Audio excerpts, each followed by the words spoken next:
What's up? What's up? What's up? This is your girl Fiend coming to you with another important topic. And ladies, we have got to get this together before 2021. I'm trying to catch my breath before I do this video because I need y'all to understand me clearly today. Y'all know me. I'm out every day, Monday through Friday, for at least an hour a day, trying to walk, protect my peace. It's nothing like getting out in nature. Walking, protecting your peace is good for your immune system. It's good for your heart. And it's good for your mental and emotional state. And I'm just on a journey of trying to protect my peace.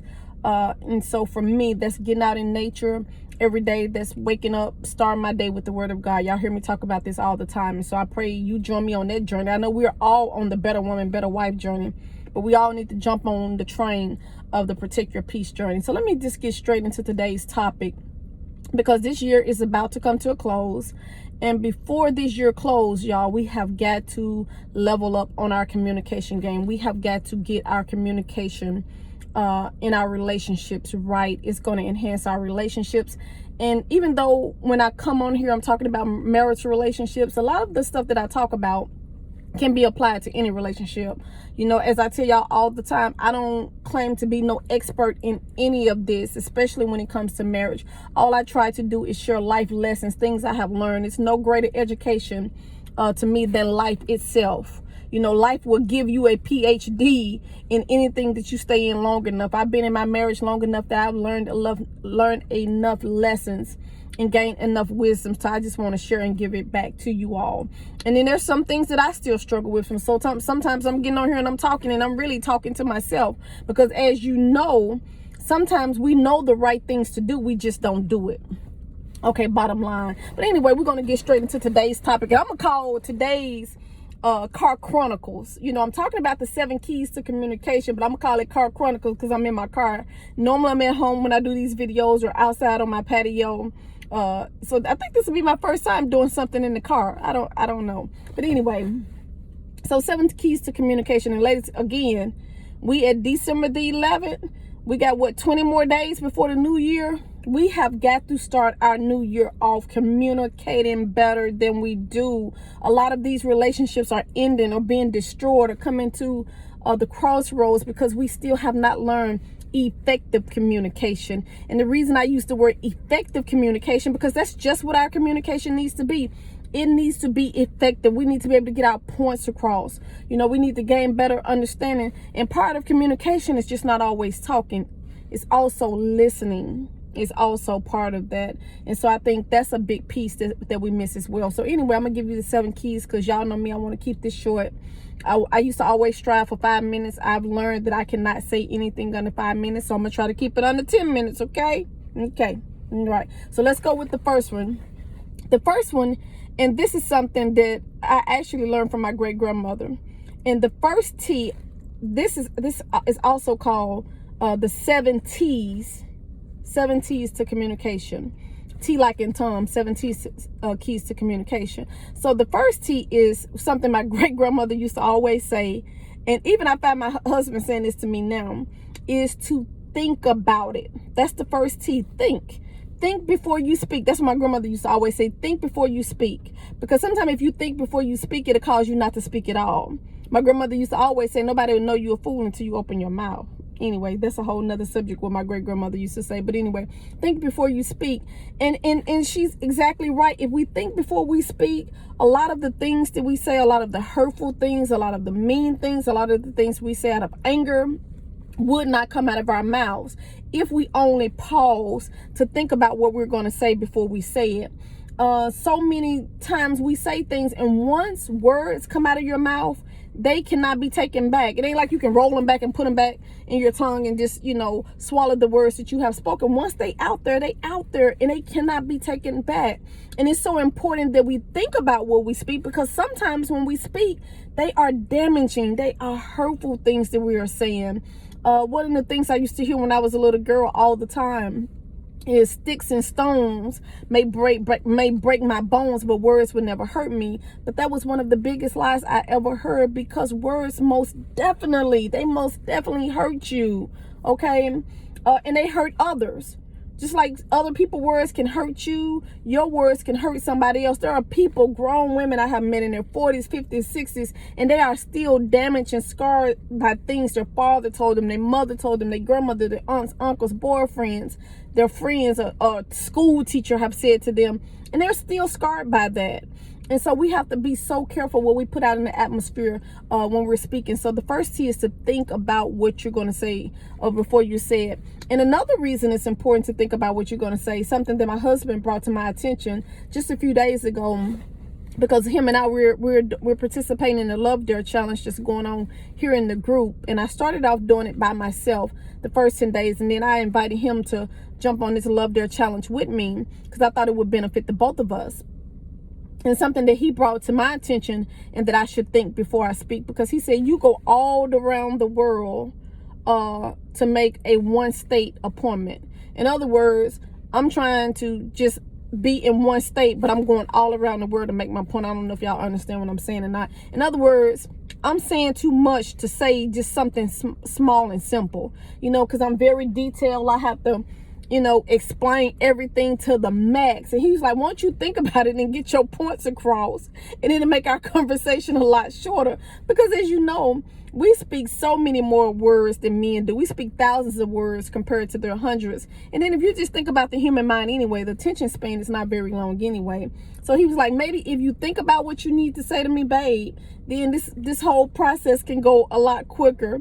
And I couldn't do nothing but laugh at him, because I could even be offended, because I know he's right, because I've had girlfriends tell me that too. You know, I may just want to tell them about a dress I saw on sale in Macy's, but then I got to tell them, hey girl, so I stopped at Starbucks, and then I got to the red light, and then I was on my phone and I was doing this, and then I pulled up in Macy's, and as soon as I walked, and I done told them everything that had happened when I'm only trying to tell them the product that I found in Macy's. Instead of saying, girl, I found a dress on sale, I got to tell them everything that led me up to going into Macy's. So I can be very detailed in my conversation, and anybody who had a phone conversation with me, they know that very well. So think about what you speak for those two reasons. And then the second T, the first T is to think about it. The second T is timing. Sometimes, ladies, we are so off with our timing of when we want to speak to somebody. If we know that our partner, our mate, or whoever we're trying to talk to, like I said, this just don't apply to marital relationships or just boyfriend, girlfriend, or what you want to call it, your boo type relationships. This apply to any kind of relationship. Make sure your timing is right. Sometimes we try to speak to people at the wrong time. If you see somebody already upset, why go try to have a conversation with them? All it's going to do is escalate the situation if you're trying to talk to somebody when they're already angry. Okay? If somebody came in from a hard day of work, why are you trying to talk to them? They already tired. Sometimes when you get out of work, you just need a mental break. You know, sometimes you're physically tired when you come home from work. But like me, I'm mentally drained when I come home from work. I don't want to be having a conversation about nothing serious in my marriage. If I've been thinking about students all day, grading papers, or whatever the case may be, I just need that mental break. And so if somebody came home from work, even with my husband, for us, you know, a lot of you who know us personally know that we're Adventists. So from sunset Friday to sunset Saturday is a rest day for us. So usually after sunset Saturday, when the Sabbath is over, and I know he has rested physically, mentally, emotionally, then that's the time, either late Saturday night or Sunday morning when we get up, I try to have those serious conversations with him, because I do or have learned over time that timing is important. I hadn't always known that. Usually it used to be, if I want to talk right now, this is when we want to talk. I ain't got time to wait to Sunday or whatever day till I feel like you in the right state of mind. No, we need to have this conversation today. But that's not how it should be. Timing is very important. So make sure the time is right. You know, when you talk to somebody, sometimes people timing is off because you want to address your significant other in front of people. Wrong time, wrong place. Okay, if you addressing him in front of family members and friends, and you trying to, you know, chastise him or get him straight up, whatever you want to call it, wrong timing, boo, wrong place. Okay, so always make sure your timing is right when you're trying to talk. So think about what you're going to say. Make sure your timing is right. And then the third thing, which is a big problem of mine, and that's your tone. Make sure your tone is right when you're speaking to somebody. When we're talking to people, it should come from a place of love, especially if you love that person. If I say that I love my husband, then I should speak to him in love. And if I should speak to him in love, that means my tone has to be loving, okay? And so sometimes our tones, ladies, we just nasty with our tones, you know, and so we have to make sure that our tone is right, because sometimes we can be saying the right thing with the wrong tone, and if we're saying the right thing with the wrong tone, it's not going to be accepted in the right way, simply because our tone was nasty, not because what we said was wrong. It's just our presentation of it was wrong, okay? So we have to make sure that our tone is right when we're speaking. And that's even when it comes to your kids. Sometimes my kids tell me, and this was funny because I just had a conversation with my daughter last week, a serious conversation, because I love being a mom to my daughter, to my boys too, but I have a different relationship with my daughter. And it's like I try to tell her, teach her everything that I didn't know. So I'm always having conversations with her. Some of them are just, you know, just conversations, but some of them are things that I really need her to know. And some conversations is almost like I'm correcting her. And so when it comes to those corrective conversations, she's always defensive and mad. And so I had asked her the other day, I said, why do you get so defensive when I'm talking to you? I'm your mom. Don't you know that I wouldn't tell you anything wrong? Don't you know this comes from a place of love? And the first thing she said to me, it don't sound like it's coming from a place of love, you know? And that made me take a pause and think about, how did I come to her? Because if your tone ain't right, she probably didn't receive anything I said, you know. And I told her, first of all, I had to apologize to her. I said, you know, I apologize if my tone is wrong. I said, but when it comes to my kids, I'm very passionate. People who know me know I don't play by my kids. You want to see me go to jail? Okay. Mess with my kids if you want to. Y'all be having to put cigarettes on the book, money on the book, whatever. Because when it comes to my kids, I'm no nonsense when it comes to my kids. And so sometimes when I'm having serious conversations with them, I'm very passionate with them. And so that passion may come across as an angry mom, or like I'm preaching at them or fussing at them. And it may not come across loving, even though it's coming from a place of love, if that makes sense. So if you're coming from a place of love, make sure you're talking in a loving tone. And that's the third T, is your tone. And then tact. That's the fourth T, T-A-C-T, tact. We have to be tactful in our conversations. And what do I mean by that? We have to be sensitive when we're talking to people. Because sometimes when you have to have those serious conversations with people, sometimes you have to be sensitive. Like, man, this may not be a good conversation to have, but I have to have it anyway. And so if you know it's some of those tough conversations you have to be sensitive, because some matters are sensitive matters. So we have to be tactful in our conversations, in our approach. We have to be tactful, and so that's the fourth T. And another thing with being tactful, when we're having conversations, we can't be defensive. When we're having conversations, we can't be dismissive when we're having conversations, because when we're dismissive or we're defensive or antagonistic, again, it's hard for people to receive that. You know, who wants to talk to somebody if they always try to defend themselves? And usually if you're defending yourself, you're not listening to what the other person's saying, because if you're defensive, you're trying to come up with your comeback. Okay, you're trying to come up with your comeback. So we can't be defensive, and then we can't always be dismissive. Like every time somebody says something, we just dismiss what they say like it's not important, you know. And so again, that always falls in the category of being tactful, you know, when we're having these conversations. And then for the sixth T, the sixth one is takeaways. What am I taking away from this conversation? Because usually if you're having a conversation, again, back to what I said in the beginning, you want it to be effective. You know, you want to get your point across, you know, and then it now also requires you to listen to what the person is saying. So you can't be dismissive, you can't be defensive, but you have to be attentive when the other person is talking, because communication is a two-way street. And so if you're an attentive listener, you need to think about, what are my takeaways? What is this person trying to say to me? Okay. What is it that they want me to get from this conversation? And sometimes that takes you saying to them what they just said. So what I hear you saying is this. This is what I'm understanding you to say. This is what I'm hearing that you're trying to get across to me.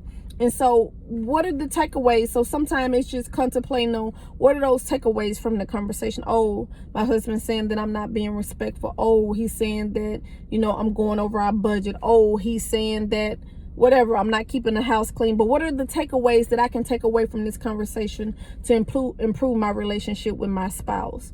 And so that's going to be so very important, to be thinking about when you get through having the conversations. What were the takeaways? Okay. And then the last T, and this is something I actually just started practicing probably a couple of months ago, and I think I just did it out of the blue, and then I found myself doing it all the time. And it's thank you. I always say thank you. So thank that person for talking to you. Thank that person for trying to understand you, and thank that person for listening. And I think because for so long, my husband and I, we had big problems with communication. That was probably one of the biggest barriers in our marriage, along with comprehension. And in order to comprehend, because I used to always say communication is so important in marriage, and now I'm moving so toward comprehension, because you can communicate and not comprehend. But the reason somebody may not comprehend, because your communication is not effective. So they sort of go hand in hand. They like sisters to each other, or first cousins at best, to each other. And so I always thank him. And so because it used to be a point we couldn't talk, and he explained to me the reason that he could not talk to me, because I was dismissive to his feelings. And then when he tried to point out something to me, I was defensive, And so for him giving me that second chance and to come to the table to talk about problems, every time we have a conversation, I'd be like, babe, thank you for talking to me. Because you talked to me, I got a better understanding. Now I see, because when you think about it, when you think about your mate, more than likely y'all come from, two different backgrounds, raised up two different ways. Y'all don't think alike. It's not like y'all Siamese twins or something, so y'all not gonna think alike, So it's all about getting that understanding with each other. You have to get that clear understanding, and the only way to understand your mate is to communicate. And just because you communicate don't always mean you agree, because it's sometimes me and my husband, we have to say, okay, we're gonna agree to disagree, but we do it in a loving way. That wasn't always the case. We used to argue, fuss, fight, whatever you want to call it. So now when he can come to me and we can sit down like two adults and have a loving Christian conversation, I'd be like, babe, thank you for talking to me. Babe, thank you for giving me that understanding. Or babe, thank you for listening, to me, because I know, you could have been, doing other things, but you took the time to listen to me, and I appreciate that. So thank you. And when I do that, that makes him want to communicate with me more, because he see not only how important that is for me, it shows a sense of gratitude, that he did it, which makes him want to communicate more. And that's something we don't show enough, but that's a whole different podcast, a whole different video about gratitude in marriage, being grateful. Because sometimes we get in the habit when our spouses do things, we just take it for granted. But I'm going to save that for next week podcast or sometime next year. But that's another important thing, showing your gratitude in a marriage. But anyway, those are the takeaways, to think about it, your tone, your timing, being tactful, thinking about the takeaways, and being thankful. Did I say that right? Thinking about what you're going to say, the tone, the timing, being tactful, doing your takeaways, and thanking your spouse or whoever you're talking to. Just thank them. And so this is my message for today. These are the 7 keys of effective communication that's tried and true. I've tried it, I've done it, I've done just the opposite of everything I just said, and let me tell you, it don't work. It doesn't work. And so I hope this is a blessing to somebody. I hope it helps somebody, and I just pray you all have a good weekend and be blessed and be better, as I always say. Level up on your communication, get our communication game right.